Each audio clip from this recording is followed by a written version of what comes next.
Você sabe o que é uma teoria? Estas teorias, Big Bang e evolução, nunca foram provadas.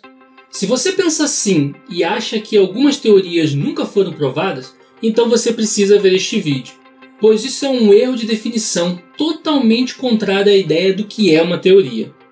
Vamos aprender um pouco sobre a estrutura da matemática e das ciências. Saber o que é um axioma, um postulado, um teorema, uma hipótese, uma lei ou um lema. Ou ainda um corolário, um princípio ou um dilema. Continue aí. Antes de aprendermos o que é uma teoria, vamos entender conceitos mais básicos para atingir o nosso objetivo. Sempre que desejamos definir ou provar alguma coisa, nós precisamos usar algum conhecimento anterior. Caso contrário, não conseguimos demonstrar nada. Vou dar um exemplo. Acho que você não sabe falar romeno. Então digamos que você queira definir a palavra IMSA para poder fazer alguma demonstração. E aí vai usar um dicionário escrito apenas em romeno. Então deixa eu procurar o que é IMSA. IMSA é o mesmo que dar. Mas esse dar não tem nada a ver com o verbo dar da língua portuguesa. Como não sabemos o que é dar, continuamos sem saber a definição de IMSA. Então deixa eu ver o que é dar. Dar é totushi. Mas que diacho é totushi? Vamos lá em totushi. Ih, voltei para o início. É o mesmo que IMSA. O que aconteceu aqui é que você voltou para o início sem ter conseguido definir o que é IMSA.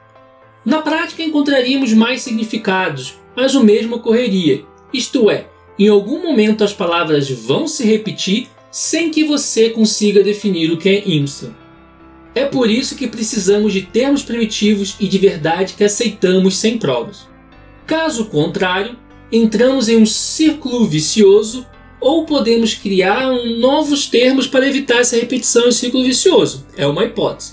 Mas isso também não ajudaria. Vejamos. A partir do exemplo dado, poderíamos criar um termo A para definir o totushi e não voltar para o IMSA ficando no círculo vicioso. Mas também não sabemos que termo A é esse. Então criaremos um outro termo B para definir o termo A. Mas também não sabemos o que é B. Se continuarmos dessa maneira, vamos ficar criando termos infinitamente. Daí vem os postulados, palavra de origem latina que significa algo como aquilo que é pedido para ser aceito sem provas. Ou seja, os postulados são enunciados tidos como verdadeiro para que possamos provar as outras coisas. Os postulados criados vão possuir esses termos primitivos dos quais não sabemos a definição, e só entenderemos o que esses termos significam pela forma que eles se relacionam com os postulados. Para não complicar muito, lembre-se apenas que postulados e termos primitivos são quase sinônimos. Apenas diferem na função, mas simplificando, ambos nos pedem para simplesmente aceitarmos algo e impede o círculo vicioso, assim como a criação de termos infinitos e de ficar infinitamente provando algo. Hoje em dia, axioma e postulado são sinônimos. Apenas na antiguidade que havia uma pequena diferença entre eles. Essa diferença dependia do autor em questão. No entanto, o mais comum nas interpretações odiernas sobre o significado antigo era que os axiomas se referiam à lógica e os postulados à matemática. Outros dois conceitos importantes são o de princípio e o de lei. Eles são bem semelhantes ao conceito de postulado. A diferença no caso do princípio é que quando ele não é sinônimo de postulado ou não é um procedimento, um algoritmo, pode ser necessário mais de um postulado para conseguir garantir que um princípio seja válido. Já a lei é mais usada em enunciados com uma vasta verificação experimental. E por isso ela é bem mais frequente nas ciências ditas empíricas. Embora alguns filósofos da matemática atualmente classifiquem a matemática também como empírica. Mas a natureza do empirismo da matemática é diferente da física e da química, por exemplo. Mas, apesar dessa diferença, muitas vezes um princípio pode ser chamado de lei. Isso ocorre, por exemplo, com os princípios da lógica, o da identidade, o da não contradição e o do terceiro excluído. Alguns autores vão usar o termo lei para eles. Esses termos que acabei de explicar são usados para fazermos demonstrações, ou seja, para provar enunciados. E quando o enunciado pode ser provado por axiomas, por meio de postulados, princípios ou leis, dizemos que esse enunciado é um teorema. Então, quando um princípio não é um postulado e nem um procedimento, ele é um teorema, porque precisa de outros postulados para garanti-lo. Você está corretíssimo. A única diferença aqui é que o princípio norteia o meu conjunto de postulados. Ou, como veremos mais adiante, os princípios norteiam nossas teorias. Isso quer dizer que eu escolho os postulados, os axiomas, que vão garantir o meu princípio. É o que acontece na lógica clássica. Por exemplo, usamos os princípios da identidade, da não contradição e do terceiro excluído para escolhermos nossos postulados. E agora sim, podemos entender o que é uma teoria de forma simplificada. Ela é um conjunto de postulados, axiomas, princípios ou leis usado para demonstrar teoremas. E as teorias também podem conter teoremas de outras teorias. Entende agora por que é errado dizer que tal teoria nunca foi provada? Muita calma nessa hora. Teorias não foram criadas para serem provadas. Elas são criadas apenas para fazer provas. Caso contrário, a gente ia ficar tentando provar e entraríamos num círculo vicioso e um loop e nada seria provado. As teorias não são provadas, mas são corroboradas. E como isso acontece? É simples. Seus teoremas, ou seja, aquilo que elas provam, precisam estar de acordo com o que se verifica na experiência. Vou te mostrar um exemplo clássico de disputa entre teorias. Quando a teoria do Big Bang foi proposta pelo belga Padre? Como assim, padre? Um religioso propôs a teoria do Big Bang e hoje os religiosos caem em cima? Quando a teoria do Big Bang foi proposta pelo belga e padre católico Georges Lemaitre, surgiu uma outra teoria, chamada de teoria do estado estacionário. A do Big Bang você já ouviu falar. A partir das verificações de que o universo está em expansão, imagina-se que em algum momento tudo esteve condensado. Já a teoria do estado estacionário alega que a expansão sempre ocorre com criação de matéria, mantendo sempre constante a densidade do universo, sem que tenha ocorrido o momento em que elas estivessem condensadas, todas juntas.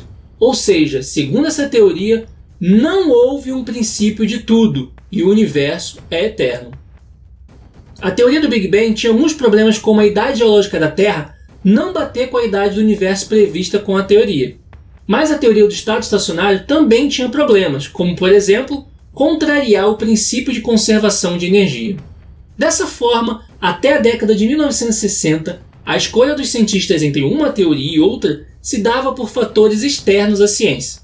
Por exemplo, para quem acreditava que Deus criou o universo, a teoria do Big Bang era mais bem aceita, visto que ela pressupõe um início, uma origem para tudo.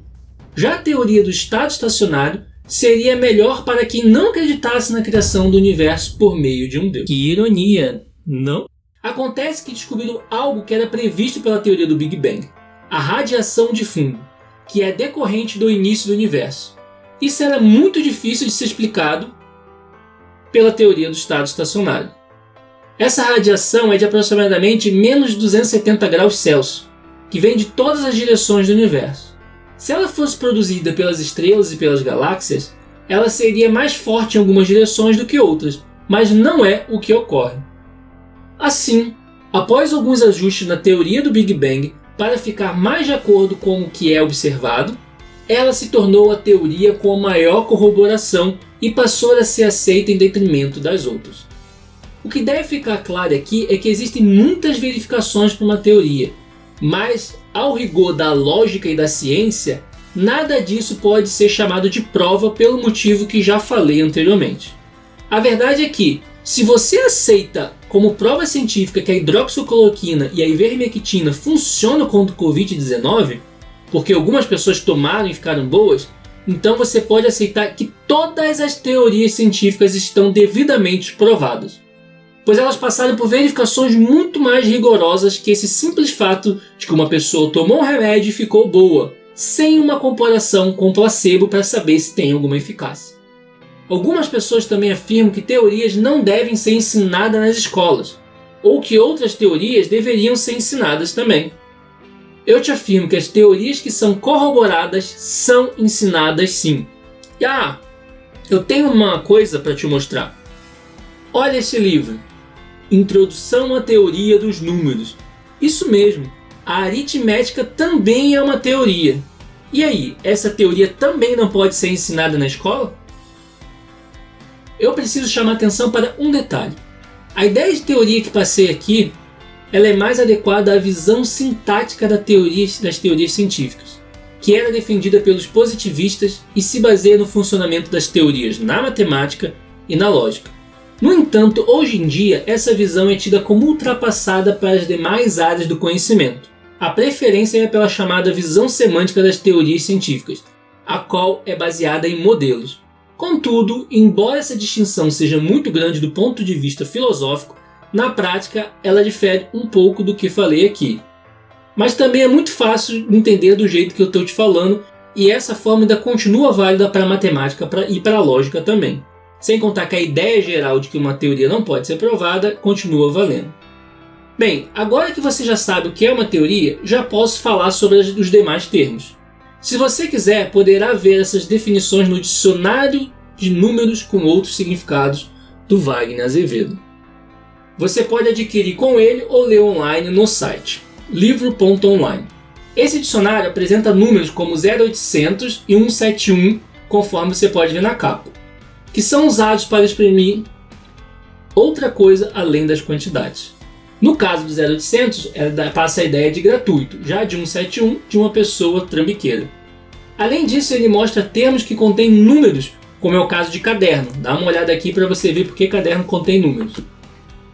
E também temos outros termos que possuem medidas ou quantidades, mas não números e nem contêm números.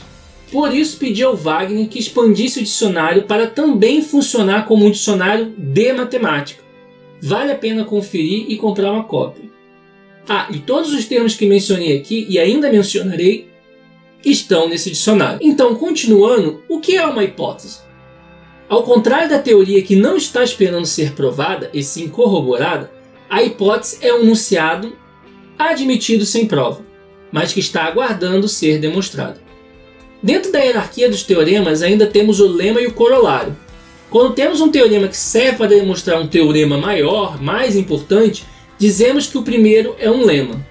Agora, quando um teorema X tem como consequência quase imediata um teorema Y, dizemos que esse Y é um corolário, pois é como se ele fizesse o teorema X mais importante, ainda como se fosse um coroamento. Afinal, corolário vem do latim e significa presente, uma coroa.